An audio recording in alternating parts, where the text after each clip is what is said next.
विद्यार्थियों, ये है दूसरा वीडियो आपका जिसमें हम 5 नंबर, 2 नंबर, 4 नंबर, 3 नंबर सारे प्रश्न देखने वाले, 1 नंबर के भी देखेंगे और बहुत सारों के उत्तर मैं आपको बता दूंगा इसमें। तो 1 अंक के प्रश्न, 2 अंक के प्रश्न, 3 अंक के प्रश्न, 4 अंक के प्रश्न और 5 अंक के प्रश्न जो जो आपके आ सकते हैं वो सारे मैं आपको कवर कराने वाला हूँ इस वीडियो के माध्यम से। तो हम यहाँ पे कवर करेंगे पूरे के पूरे 70 मार्क्स, ठीक है। इससे पहले एक वीडियो मैंने अपलोड कर दिया है, उसको जरूर देख लेना, वो वीडियो बहुत इंपॉर्टेंट रहेगा आपका। यहाँ पर देखिए, जो पहला क्वेश्चन है, विकास परिवर्तन श्रृंखला की वह अवस्था है जिसमें बालक भ्रूणावस्था से लेकर प्रौढ़ अवस्था तक गुजरता है। यह परिभाषा किसकी है? तो ये मुनरो की है। ऑप्शंस आएंगे, उसमें आपको ये आंसर टिक करना होगा। बाल विकास का अर्थ क्या है? तो सीधा सीधा अभिवृद्धि जो है, ठीक है। बाल विकास का अर्थ क्या होता है? अभिवृद्धि। इसके बाद आ जाइए तीसरे क्वेश्चन पे, किशोरावस्था प्रारंभ होती है तो 12 वर्ष की आयु से किशोरावस्था प्रारंभ होती है। इसके बाद जो नेक्स्ट क्वेश्चन है, बालक का विकास कब प्रारंभ होता है? तो गर्भ अवस्था से ही प्रारंभ हो जाता है बालक का विकास। इसके बाद आ जाइए नेक्स्ट क्वेश्चन पे, यहाँ पर खालिस्तान वाले क्वेश्चन हैं। तो डैश की अवधि 12 से 18 वर्ष होती है, तो यहाँ आ जाएगा किशोरावस्था। इसके बाद है 5 से 12 वर्ष की आयु को डैश अवस्था कहते हैं, डैश कहते हैं, तो उसको हम बाल्यावस्था कहते हैं। 5 से 12 वर्ष, ध्यान रखना 5 से 12 वर्ष को क्या कहते हैं, मैंने सब कुछ बताया हुआ है, ध्यान रखते जाना है। इसके बाद सामान्य मनुष्य में क्रोमोसोम की संख्या जो 46 होती है खाली स्थान में आएगा, तो इस तरह से आएगा, ऑप्शन भी बन सकता है इसका। बालकों के विद्रोह की भावना खाली स्थान में सर्वाधिक प्रबल होती है, तो जब किशोरावस्था उनकी आती है तब सबसे ज्यादा वो विद्रोह करते हैं कि ये नहीं करूंगा, वो नहीं करूंगा। आप भी नहीं करते हैं ऐसा, कई बार अपने मम्मी पापा को भी बोलते हैं। शिशु अवस्था में बालक का खाली स्थान विकास सर्वाधिक होता है, तो कौन सा विकास होता है? शारीरिक विकास सबसे अधिक होता है। उसके बाद जन्म के समय बालक का भार जो है लगभग 7 से 8 पाउंड होता है। इसके बाद जो नेक्स्ट है, मानवतावादी सिद्धांत जो है मैस्लो ने प्रस्तुत किया है।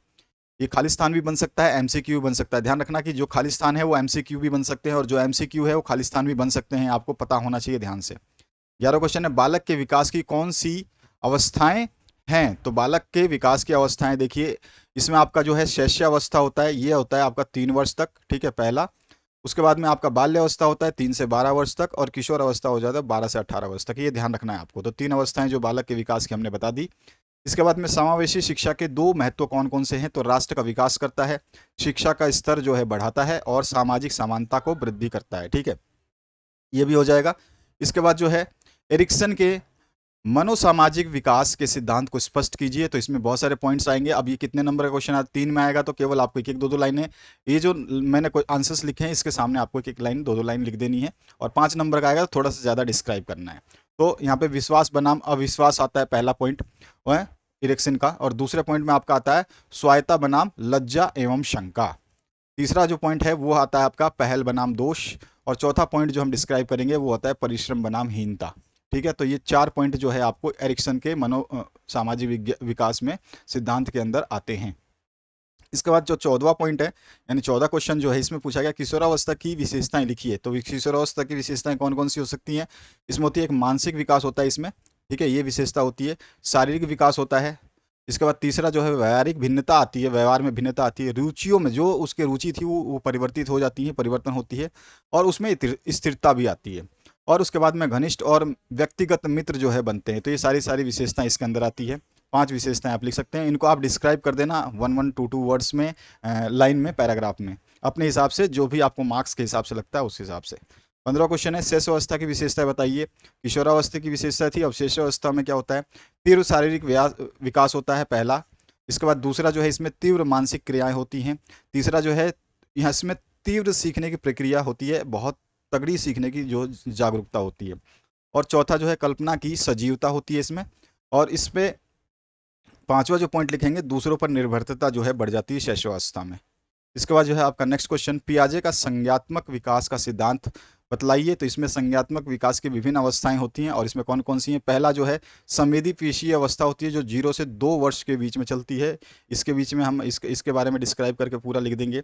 इसके बाद दूसरा जो पॉइंट है इसमें आपका आता है संज्ञात्मक विकास सिद्धांत में, वो आता है पूर्ण संक्रियात्मक अवस्था, जो 2 से 7 वर्ष की होती है। और उसके बाद में तीसरा जो होता है स्थूल संक्रिया अवस्था, जो 7 से 11 वर्ष की होती है। और औपचारिक संक्रिया अवस्था जो 12 से 17 वर्ष की होती है। तो ये सारे के सारे विकास सिद्धांत के अंदर आते हैं, ये ध्यान रखना है। कौन से? संज्ञात्मक विकास के अंदर। 17वां जो क्वेश्चन है, विकास का अर्थ एवं विकास की अवस्था बताइए। तो विकास का अर्थ स्पष्ट करते हुए स्किनर की परिभाषा हमने यहाँ पे दी है। तो स्किनर ने कहा था कि विकास नियमित और क्रमिक प्रक्रिया है। विकास का अर्थ है बढ़ना अर्थात अभिवृद्धि। यह समग्र, क्रमिक एवं गतिशील होता है और इससे परिपक्वता की प्राप्ति होती है। और इस प्रकार विकास उन, मतलब आप डेफिनेशन बना सकते हैं कि इस प्रकार विकास उन प्रगतिशील परिवर्तनों को कहते हैं जिनका प्रारंभ नियमित एवं क्रमिक होता है तथा परिपक्वता प्राप्ति की ओर निर्देशित रहता है। विकास की जो अवस्थाएं हैं, क्योंकि इसमें विकास की अवस्थाएं भी बतानी है हमें। तो विकास की अवस्थाएं जो है आपकी गर्भ अवस्था होती है एक, तो जो कि आपका गर्भधारण से शुरुआत हो जाती है इसकी जन्म होने तक, और ये अवधि 9 महीने से यानी कि 280 दिन की होती है। और इस अवस्था में जीव के विकास की गति बड़ी तीव्र होती है और वह एक सूक्ष्म जैविक इकाई से बढ़कर प्राय 6 से 8 पाउंड का हो जाता है और लगभग लंबाई जो है 20 इंच हो जाती है। शैशवावस्था इसके बाद में दूसरी विकास की अवस्था है, जिसके अंदर आपका शैशवावस्था जो होता है ये जन्म से लेकर के 6 वर्ष तक माना जाता है। इसी को हम शैशवावस्था कहते हैं। और जन्म के बाद 10 से 14 दिन तक बच्चे में कोई विकास नहीं होता। स्टार्टिंग में 10 से 14 दिन तक कोई विकास नहीं होता, ध्यान रखना है आपको, क्योंकि इस समय वो नए वातावरण में अपने आप को अभियोजित करता है, ठीक है, उसमें व्यस्त रहता है ये। और इस अवस्था में बच्चा जो है नितांत असहाय होता है, ठीक है, और उसकी आवश्यकताएं बढ़ती जाती हैं और उसमें शक्ति का सर्वथा अभाव रहता है, मतलब वो कमज़ोर रहता है, इसलिए उसे अनिवार्यतः यानी आवश्यक रूप से दूसरों पर निर्भर रहना पड़ता है। बाल्यावस्था की बात करें तो बाल्यावस्था में क्या होगा, इसके अंतर्गत 6 से 12 वर्ष के अवस्था जो है शामिल होती है। और इसके अलावा जो है इस चरण में जो है बालक अपने वातावरण पर व्यापक रूप से नियंत्रण करता चला जाता है, धीरे धीरे नियंत्रित करता चला जाता है और बालक अपने वातावरण के प्रति जिज्ञासु रहता है। इसलिए वह पग पर जो है प्रश्न पूछता रहता है कि ये क्या है, वो क्या है, ये कैसे होगा, वो कैसा होगा। और प्राय 6 वर्ष की अवस्था से बालक में जो है सामाजिक गुण वो विकसित होने लगते हैं। तो कितनी वर्ष, ध्यान रखना है, ये सब इसमें से एमसीक्यू भी बनते हैं और खालिस्तानी बनते हैं। 6 वर्ष की अवस्था से इसमें सामाजिक गुण विकसित होने लगते हैं और 6 वर्ष से लेकर के 11 वर्ष तक की अवस्था को 6 दल की अवस्था कहते हैं। कितने दल की अवस्था कहते हैं? 6 दल की अवस्था को। तो कभी कभी रिक्त स्थान बन सकता है 6 वर्ष से लेकर के 11 वर्ष की अवस्था को खालिस्तान अवस्था कहते हैं। तो ये ध्यान रखना आपको, 6 दल अवस्था कहते हैं। और इस समय वह सामूहिक खेल और क्रियाओं में सक्रिय रूप से भाग लेने लगता है। अधिकांश बच्चे 6 वर्ष की उम्र में होने पर जो है विद्यालय जाना प्रारंभ कर देते हैं और इसे जो है विद्यालय जाने की अवस्था भी कहते हैं। तो विद्यालय जाने की अवस्था कौन सी कहलाती है? बाल्य अवस्था। ध्यान रखना है आपको। इसके बाद आ जाइए नेक्स्ट क्वेश्चन पे। आपका इसका नेक्स्ट जो पार्ट है कौन सी अवस्था है आपकी? किशोर अवस्था की। तो आपका जो क्वेश्चन है इसमें बाल्य अवस्था की जो हमारे विकास के सिद्धांत है ना, ये तो हमने कर दिया। हमने विकास की अवस्थाएं बता रहे हैं। तो विकास की अवस्थाएं आपका गर्भ अवस्था हो गया, शैशव अवस्था हो गया, बाल्य अवस्था हो गया, किशोर अवस्था हो जाएगा, उसके बाद में प्रौढ़ अवस्था हो जाएगा। तो ये आपके हो गए। अब इसके बाद आते हैं हम नेक्स्ट क्वेश्चन की तरफ, ठीक है। अब इसमें क्या होता है, इसको 2-3 भागों में बांटा जाता है, ठीक है। इस अवस्था को, कौन सी? किशोर अवस्था को इसमें 3 भागों में बांटा जाता है। एक अवस्था होती है पूर्व किशोर अवस्था, दूसरी होती है प्रारंभिक किशोर अवस्था और तीसरी होती है उत्तर किशोर अवस्था, ठीक है। यहाँ से पहला पॉइंट यहाँ से शुरू है। इसके बाद आपका प्रौढ़ अवस्था है जो 21 से 40 तक चली जाती है, जिसमें नए कर्तव्य जो शामिल हो जाते हैं। इसके बाद 18वां क्वेश्चन, विकास का तात्पर्य बढ़ने से नहीं, इसका तात्पर्य व्यवस्थित तथा समानुगत परिवर्तन से है, जो कि परिपक्वता के लक्ष्य को प्राप्त करने की ओर होते हैं। यह परिभाषा किसकी है, ये आपको बतानी है। तो यहाँ पर जो है ऑप्शंस आप देख सकते हैं कौन कौन से। ये आपका हरलॉक की है, टेवर की है, या गैसल की है, या स्किनर की है। तो ये हरलॉक की है। ए ऑप्शन जो है आपका करेक्ट हो जाएगा। हम शिक्षा द्वारा बालक का कुछ विकास कर सकते हैं, बहुत अधिक नहीं। थॉमसन का यह कथन संबंधित है, तो ये अनुवांशिकता से संबंधित है, ठीक है। इसमें भी इस ऑप्शन सही हो जाएगा। प्रकृति शुद्ध जाति को आगे बढ़ाती है, इस सिद्धांत का जनक कौन है? तो उसके जनक जो है मेंडल है। इसके बाद में है आपका विकासात्मक मनोविज्ञान के अंतर्गत अधिक महत्वपूर्ण है, तो क्या है? वो है बच्चों के व्यवहार का अध्ययन जो है अधिक महत्वपूर्ण है। इसमें भी अ पार्ट जो है सही हो जाएगा। इसके बाद में है व्यक्ति जो कुछ भी बनना चाहता है वह शिशु अवस्था में बन जाता है, यह कथन किसका है? तो ये फ्रायड का है। इसके बाद में है आपका नेक्स्ट क्वेश्चन, किशोरावस्था तीव्र दबाव व तनाव, तूफान तथा विरोध का काल है, यह कथन किसका है? तो ये स्टेनले हॉल का है। और मानवतावादी सिद्धांत किसने प्रस्तुत किया? तो ये मैस्लो ने प्रस्तुत किया था।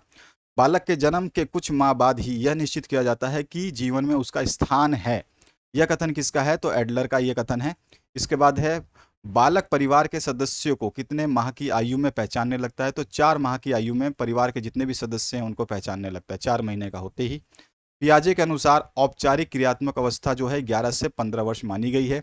बालक विकास में बुद्धि तत्वों के प्रभाव का अध्ययन किसने किया? तो बाल विकास में बुद्धि प्रभाव का अध्ययन जो है वो टर्मर ने किया है। इससे पहले मैंने आपको 50 क्वेश्चंस की सीरीज दे दी है, उसको जरूर देख लेना, वहां से आपको 24 नंबर मिल जाएंगे और यहाँ से आपको बाकी के सारे नंबर्स मिल जाएंगे, यानी कि टोटल 70 मार्क्स के हम यहाँ पर कवर कर रहे हैं, तो इसको ध्यान रखना थोड़ा सा। इसमें अधिगम सिद्धांत के प्रवर्तक कौन थे?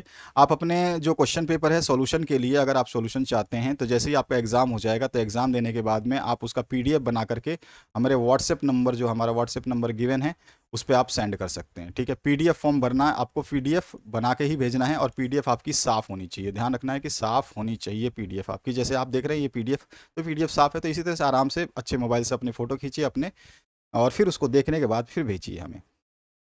यहाँ पे अगला क्वेश्चन है, अधिगम सिद्धांत के प्रवर्तक कौन है? तो रॉबर्ट रिचर्डसन सीरियस हैं। तो यहाँ पर जो है ये ऑप्शन हो जाएगा। कभी कभी एमसीक्यू में पूछे जाते हैं, मैं आपको बताता जा रहा हूँ।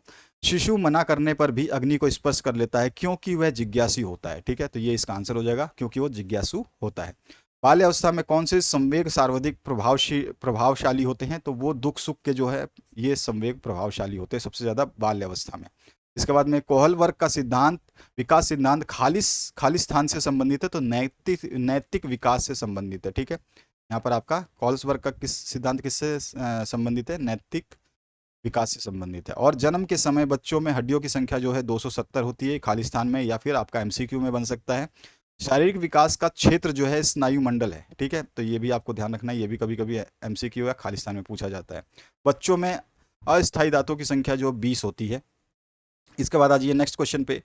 शारीरिक गायात्मक विकास की परिभाषा जो आपको देनी है, तो बालक के क्रिया करने की क्षमता के विकास को ही गायात्मक या क्रियात्मक विकास कहते हैं।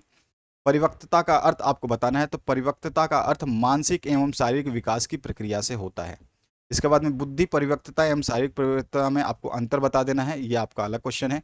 इसके अलावा जो है आपका शारीरिक विकास को प्रभावित करने वाले कारक बताने हैं, तो कौन कौन से कारक होते हैं? एक होता है वंशानुक्रम, दूसरा होता है भौतिक वातावरण, तीसरा होता है आहार, चौथा होता है रोग, पांचवा होता है बुद्धि, छठा होता है विटामिन, सातवां होता है यौन, आठवां होता है अंतःस्रावी ग्रंथियां, और उसके बाद नौवां होता है पारिवारिक प्रभाव। तो ये सारे के सारे पॉइंट है, आप जरूरी नहीं कि सारे लिखो, आप एक दो पॉइंट कम भी लिख सकते हो, लेकिन फिर भी आपको ज्यादा से ज्यादा लिखना है, कोशिश करनी है। 41 नंबर जो है क्रियात्मक विकास की विशेषताएं लिखिए। अगर आप ये वीडियो के साथ में जो पहले इससे जस्ट आप प्लेलिस्ट चेक कर लेना, वीडियो के एंड में आपको प्लेलिस्ट मिल जाएगी, डिस्क्रिप्शन में प्लेलिस्ट अवेलेबल है, तो उस प्लेलिस्ट में आप जरूर देखना। MPDLED के जो पेपर्स हैं उसमें आपको मिल जाएगा दूसरा वीडियो जो आज ही अपलोड किया, तो आपका फर्स्ट और सेकंड दो वीडियो जरूर देख लेना, 70 आपके मार्क्स आ जाएंगे आसानी से। यहाँ पर जो आपका नेक्स्ट क्वेश्चन है, और आप दूसरे सब्जेक्ट के लिए, जो आपको दूसरे सब्जेक्ट के इंपॉर्टेंट क्वेश्चन चाहिए, तो दूसरे के लिए आप कमेंट सेक्शन में जरूर कमेंट कर दीजिएगा। कमेंट कर देंगे तो हमें सब्जेक्ट आपका जो है अपलोड करने में कोई आपत्ति नहीं होगी।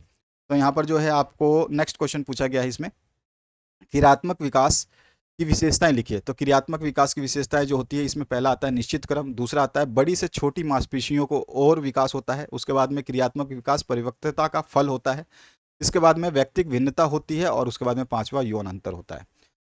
42 नंबर जो क्वेश्चन है, इन सभी को डिस्क्राइब करना है। मैंने तो केवल आपको शॉर्ट में आपको आंसर बता रहा हूँ, जो बड़े क्वेश्चन हैं उनको डिस्क्राइब करना है, तो इनको जरूर एक बार बुक से कंसल्ट कर लेना, इन सभी पॉइंट्स को जरूर एक बार बुक से कंसल्ट करना। और गामक विकास की विशेषताएं कौन सी है? तो निश्चित क्रम एवं क्रमबद्धता होती है इसमें गामक में, और दूसरी होती है सामान्य से विशिष्ट क्रियाओं की ओर होता है, उसके बाद में तीसरा बड़े से छोटे अंगों की ओर होता है, और व्यक्तिगत भिन्नता होती है, और अभ्यास होता है। तो इसमें 5 पॉइंट काउंट किए जाते हैं, तो पांचों पॉइंट में से आपको सारे पॉइंट लिखने होंगे, और इनको सभी को डिस्क्राइब भी करना होगा जब आपका ये क्वेश्चन ज़्यादा मार्क्स का हो। 2 मार्क्स का है तो आपको केवल नाम लिखने हैं, 3 मार्क्स का हो तो आपको एक एक लाइन लिखनी है, 4 मार्क्स का हो तो 2-2 3-3 लाइनें लिखनी है, इस तरह से लिखते जाना है। इसके बाद थोड़े से कुछ क्वेश्चन है जो बहुत ही इंपॉर्टेंट रहेंगे। शारीरिक विकास का महत्व बताइए। इसके बाद में और भी आपके दो बचे हुए 2 चैप्टर हैं, उनके भी क्वेश्चंस का आंसर बताऊंगा मैं। वो सारे के सारे क्वेश्चन आंसर्स नीचे हैं, जैसे ये आंसर्स वगैरह सब हैं, तो आप देख लीजिए पहले। शारीरिक विकास का महत्व बताना है, और शिक्षक को बाल विकास का ज्ञान क्यों आवश्यक है, इसके दो कारण आपको बताने हैं। शैशवावस्था की प्रमुख दो विशेषताएं लिखनी है जो मैंने अभी भी बताई थी आपको। किशोरावस्था से क्या तात्पर्य है ये भी आपको पता ही है। समायोजन क्या है ये आपको बताना है। तर्क से क्या तात्पर्य है ये आपको बताना है। सामाजिक विकास क्या होता है।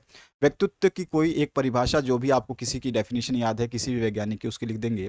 आवाज में भारीपन किस अवस्था में आता है ये आपको बताना है। अधिगम का अर्थ क्या होता है ये आपको स्पष्ट करना है। कल्पना से क्या समझते हैं ये आपको बताना है। रुचि के भेद यानी कि प्रकार बताना है, प्रकार कितने के होते हैं, रुचि के प्रकार बताने हैं। उसके बाद में आपसे पूछा गया है बौद्धिक बुद्धि परीक्षण कितने प्रकार की होती है, आईक्यू जो वो होता है वो कितने प्रकार का होता है। उसके बाद में आपका अमूर्त बुद्धि से आप क्या समझते हैं, और शारीरिक विकास का अध्ययन क्यों जरूरी है, इसके दो कारण आपको बताने हैं। और चरित्र विकास का मुख्य संबंध जो है वो किससे है, तो आपका आ जाएगा सीधा सीधा चरित्र विकास का मुख्य संबंध जो है नैतिक विकास से है। ठीक है। इसके बाद में शिशु अवस्था में कौन सा विकास सर्वाधिक होता है, तो शरीर का विकास होता है यानी शारीरिक विकास होता है शिशु अवस्था में। उसके बाद में शिशु के व्यवहार का आधार जो होता है वो क्या होता है, संवेग। इसके बाद में बालक की जिज्ञासा की जानी चाहिए, तो बालक की जो भी जिज्ञासा है उसको शांत की जानी चाहिए, ये आंसर हो जाएगा इसका। उसके बाद जो नेक्स्ट क्वेश्चन है, शिशु क्रोध और प्रेम में अंतर करने लगता है, तो वो छठे माह से, छठे महीने में, यानी 4 महीने तक तो वो अपने पेरेंट्स को पहचानता है, लेकिन छठे महीने से वो जो क्रोध और प्रेम, कौन उसको डांट रहा है और कौन उससे प्यार कर रहा है, ये चीज़ें सीखने लग जाता है। उसके बाद में आ जाइए नेक्स्ट क्वेश्चन में, सबसे अच्छा मनोरंजन का साधन है, तो धार्मिक साहित्य जो है सबसे अच्छा मनोरंजन का साधन माना जाता है। बच्चे सबसे पहले खालिस्तान सीखते हैं तो मातृभाषा सीखते हैं। उसके बाद में बालक की जिज्ञासा खालिस्तान कहलाती है, तो बालक की जिज्ञासा को संवेग कहलाती है। उसके बाद में संवेगों का संबंध खालिस्तान से होता है, तो किससे होता है, मूल प्रवृत्तियों से होता है। वाणी दोष के कारण जो है आपको बता देने हैं, और हकलाने के कारण क्या हो सकते हैं ये भी आपको पढ़ना है। संवेग का अर्थ जो है आपको बताना है, तो संवेग का अर्थ व्यक्ति की उत्तेजित अवस्था से है, यह व्यक्ति के भाव को प्रदर्शित करता है। यहाँ पे हमने आपको आंसर बता दिया। कुपोषण से क्या समझते हैं, इसका आंसर आपको बताना है। इसके बाद जो है आपका नेक्स्ट, बालक के सामाजिक विकास को प्रभावित करने वाले कारक कौन कौन से होते हैं, तो उसमें पहला कारक है नेतृत्व, दूसरा होता है संवेग, तीसरा होता है खेल, चौथा होता है बाल दल जो बच्चों का दल होता है वो, और पांचवा जो होता है आर्थिक एवं सामाजिक स्तर। इसके बाद 72 नंबर नेक्स्ट क्वेश्चन है, बचपन अवस्था में कुछ विशिष्ट सामाजिक व्यवहार का वर्णन कीजिए, बचपन की अवस्था का, तो उसमें अनुकरण होता है और आश्रितता होती है, आश्रित होते हैं, ईर्ष्या भी उत्पन्न होने लगती है, सहयोग की भावना भी डेवलप होती है, थोड़ी सी शर्म भी होती है, और अवरोधी व्यवहार जो है वो भी देखने को मिलता है। तो इन सभी को आप जरूर बुक से एक बार कंसल्ट करेंगे। संवेगों के प्रकार का वर्णन करना है, तो संवेग का प्रकार में पहला संवेग आता है भय, दूसरा होता है शर्मिलापन, तीसरा होता है परेशानी, चौथा होता है चिंता, पांचवा होता है क्रोध, छठा होता है ईर्ष्या, सातवां होता है जिज्ञासा, और आठवां होता है स्नेह। ये सारे संवेग के प्रकार हैं, ध्यान रखना है। इसके बाद है बाल व्यवहार की कौन सी समस्याएं हैं, तो बाल व्यवहार की मानसिक समस्याएं हैं, शारीरिक भी है, सांवेगिक समस्याएं भी हैं, व्यवहारिक समस्याएं भी हैं, और उसके अलावा अनैतिक समस्याएं भी है। 5 समस्याएं बाल व्यवहार के अंदर आती हैं। इसके बाद आ जाइए, भाषा विकास को प्रभावित करने वाले कारक बताने हैं, तो एक तो बुद्धि, उसके बाद में जैविक और वातावरणीय, विद्यालय और शिक्षक भी हैं जो भाषा विकास को प्रभावित करते हैं, और साथ साथ में व्यवसाय और कार्य किस टाइप का है उसका वो भी आपके भाषा विकास को प्रभावित करती है। उसके बाद 76 पे आ जाइए, यहाँ पर जो है बालक का शब्दों को खींचकर बोलना किस प्रकार का वाणी दोष है, तो शब्दों को खींचकर बोलने का वाणी दोष हकलाहट कहलाता है। इसके बाद में बालक का शारीरिक विकास किस पर प्रमुख रूप से आधारित है, तो उत्तम स्वास्थ्य पर प्रमुख रूप से आधारित होता है। शिक्षक का अच्छा व्यक्तित्व समाज खालिस्तान में सहायक होता है, तो किस में सहायक होता है, सामाजिकरण में। ठीक है, शिक्षक का अच्छा व्यक्तित्व सामाजिकरण में सहायक होता है। सामाजिक गतिशीलता का घटक खालिस्तान है, तो वो क्या है, वो शिक्षा है। उसके बाद आपका नेक्स्ट है, विकासात्मक संवेग सिद्धांत खालिस्तान ने प्रतिपादित किया, तो के एम ब्रिजेश ने किया था, तो यहाँ पर जो है के एम ब्रिजेश आपको ध्यान रखना है। इसके बाद जो आपका नेक्स्ट क्वेश्चन है, ध्यान रखना कि ये एमसीक्यू भी बनते हैं, आपको थोड़ा सा ध्यान रखना है, ये रिक्त स्थान वाले एमसीक्यू भी बना देता है एग्जामिनर थोड़ा सा आपको घुमाने के लिए वो। इसके बाद में है, कौशलों को सीखने में पहली अवधारणा अवस्था खालिस्तान है, तो कौशलों को सीखने में अनुकरण जो है पहली अवस्था मानी जाती है। उसके बाद में झूला घर का मुख्य उद्देश्य क्या होता है, तो मनोरंजन एवं सर्वांगीण विकास जो है इसके अंदर इसका मेन उद्देश्य होता है। बालक के सामाजिकरण में सबसे महत्वपूर्ण कारक कौन सा होता है, तो वो होता है सबसे महत्वपूर्ण परिवार। उसके बाद आते हैं, दबंगता क्या है, मैंने बताया है पहले वाले वीडियो में, ये सारे 2-4 क्वेश्चंस जो यहाँ पे आप देख रहे हैं वो ऑलरेडी अवेलेबल है, मैंने यहाँ पे आंसर दे दिए हैं। जब बड़ा व शक्तिशाली बालक छोटे व कमजोर पर धौंस जमाता है तो उसे ही हम दबंगता यानी कि बुलिंग कहते हैं। इसमें जो है शरारत का व्यवहार शामिल होता है। इसमें ऐसा कुछ इंटेंशन नहीं होता कि उसको मारना है पीटना है, बस उसको शरारत करना है, यही इसका व्यवहार होता है उसमें। पुरस्कार के प्रकार बताने हैं तो पुरस्कार के 8 प्रकार बता सकते हैं। एक नागरिक पुरस्कार, सैन्य, चिकित्सा, नेतृत्व, साहित्य, खेल एवं साहित्यिक, सिनेमा एवं कला और विशेष पुरस्कार, ये सारे के सारे शामिल होते हैं। खेल की परिभाषा लिखनी है आपको, तो वह क्रिया जिससे आनंद प्राप्ति के लिए किया जाता है खेल कहलाती है। इसमें परिणाम की चिंता नहीं की जाती है। इसके बाद में नेक्स्ट क्वेश्चन है, बाल विकास में विद्यालय का महत्व बताना है। तो इसमें देखिए, बाल विकास में एक तो दृष्टिकोण विकसित करना, ये आपका विद्यालय का महत्व है। उसके अलावा आदर्शों का प्रसार करता है विद्यालय, बालक का विकास करता है विद्यालय। उसके अलावा शिक्षा का उत्तम स्थान है विद्यालय, और एकता का विकास भी करता है विद्यालय। तो 5 पॉइंट आप इसमें लिखेंगे, बाल विकास में विद्यालय का महत्व। 5 नंबर का क्वेश्चन बनता है, ये ध्यान रखना है। 5 नंबर में 1 से लेकर 5 नंबर तक के सारे प्रश्न बता रहा हूँ, इनको आप जरूर पढ़ लेना एक बार। आपने पढ़ा कितना है आपको समझ में आ चुका होगा वीडियो देखने के बाद कि आपने कितने क्वेश्चन इसमें से तैयार किए हैं। इसके बाद में आपको क्वेश्चन पूछा गया है सहयोग के कारण लिखिए। तो सहयोग के 2 कारण हो सकते हैं, एक तो सामाजिक कारण और एक मनोवैज्ञानिक कारण। सामाजिक कारण में 3 चीजें होती हैं, आवश्यकताओं की पूर्ति के लिए सहयोग किया जाता है, स्वार्थों की पूर्ति के लिए सहयोग किया जाता है, या उन्नति एवं सफलता के लिए भी सहयोग किया जाता है, जो कि सामाजिक कारणों में आते हैं। मनोवैज्ञानिक यानी मानसिक कारण क्या हो सकता है, उसमें संप्रेषण है, ठीक है। उसके अलावा पुरस्कार है, और उसके बाद परिचितता है। उसके बाद में आ जाइए नेक्स्ट क्वेश्चन, आपका प्रतियोगिता का अर्थ एवं परिणाम आपको बताना है। तो प्रतियोगिता का अर्थ क्या होता है और इसके परिणाम क्या हो सकते हैं आपको बताने हैं। आप बुक से जरूर रेफर करना है इस क्वेश्चन को। उसके बाद 90 नंबर जो क्वेश्चन है इसमें पूछा है, पारिवारिक संबंधों के निर्धारक तत्वों का वर्णन कीजिए। तो पारिवारिक संबंधों के निर्धारक तत्व कौन कौन से होते हैं, इसमें अस्वीकरण जो होता है पहला तत्व होता है पारिवारिक संबंधों में। उसके बाद में आकस्मिक व्यवहार जो है दूसरा आपका तत्व होता है। तीसरा तत्व होता है अति संरक्षण, और चौथा तत्व होता है आदेश देने वाले, और पांचवा होता है स्वीकरण। तो इस तरह से आपने देखा ये पूरा वीडियो। प्लेलिस्ट जरूर देख लेना, डिस्क्रिप्शन में अवेलेबल है प्लेलिस्ट, और पीडीएफ आप भेजेंगे जब आपका एग्जाम हो जाएगा तो उसके सॉल्यूशंस अपलोड कर दिए जाएंगे, ताकि आप अपने आंसर्स को मैच कर पाएँ, आपका रिजल्ट कैसा रहेगा उसके लिए। तो आशा करता हूँ इस वीडियो को देख लिया होगा, लाइक शेयर सब्सक्राइब कर लें, और नेक्स्ट वीडियो के लिए कमेंट कर दें कि आपको कौन से सब्जेक्ट का आवश्यकता है। मोस्ट इंपॉर्टेंट जो भी आपको सब्जेक्ट चाहिए, सारे सब्जेक्ट मिल जाएंगे, लेकिन उसके लिए कमेंट करते रहिए। Thank you very much, have a good day.